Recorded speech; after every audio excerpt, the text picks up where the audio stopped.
ଯେତେବେଳେ ଯେତେବେଳେ ଆପଣ ହନୁମାନଙ୍କୁ ଦର୍ଶନ କରିବେ ଖାଲି ହନୁମାନଙ୍କୁ ଦେଖିଦେଲେ କହିଦେବେ ରାମ ରାମ ପ୍ରଭୁ, ରାମ ରାମ କହିଦେଲେ ହନୁମାନ जी ଆପଣଙ୍କୁ ପ୍ରତି ଉତ୍ତର ଦେବେ ରାମ ରାମ। ଆପଣ ଯେତେ ଥର ରାମ ରାମ ନାମକୁ ତାଙ୍କ ଆଗରେ ଉଚ୍ଚାରଣ କରିବେ ସେ ରାମ ନାମ ରାମ ରାମ କହି ଆପଣ ମାନଙ୍କୁ ଉତ୍ତର ଦେବେ।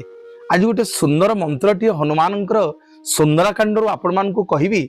ଏ ମନ୍ତ୍ରକୁ ଯେତେ ବଡ଼ ବିପଦ ଆସୁ, ଯେତେ ବଡ଼ ସଙ୍କଟ ଆସୁ, ଯେତେ ବଡ଼ ଦୁଃଖରେ ଆପଣ ପଡ଼ିଛନ୍ତି ଏ ମନ୍ତ୍ରକୁ ଟିକେ ଆଜ୍ଞା ଜପ କରିବେ। ଏ ମନ୍ତ୍ରକୁ ବହୁତ ମାତ୍ରାରେ ସେୟାର କରିବେ। ଏ ମନ୍ତ୍ରକୁ ଦରକାର ପଡ଼ିଲେ ଆପଣ ମାନେ ରିଲ୍ସକୁ ସେଭ୍ କରିକି ରଖିବେ। ଯଦି ଏ ମନ୍ତ୍ରଟି ମନେ ନ ରହିବ ତାହେଲେ ଏ ମନ୍ତ୍ରକୁ ବାରମ୍ବାର ଏ ରିଲ୍ସ ଭିଡିଓ ମାଧ୍ୟମରେ ଶୁଣିବେ। ଏ ମନ୍ତ୍ରର ଏତେ ଆଜ୍ଞା ମହତ୍ଵ ଅଛି। ସୁନ୍ଦରାକାଣ୍ଡର ଦୋହା ନମ୍ବର 26 ରେ এই মন্ত্রটি লেখা হয়েছে।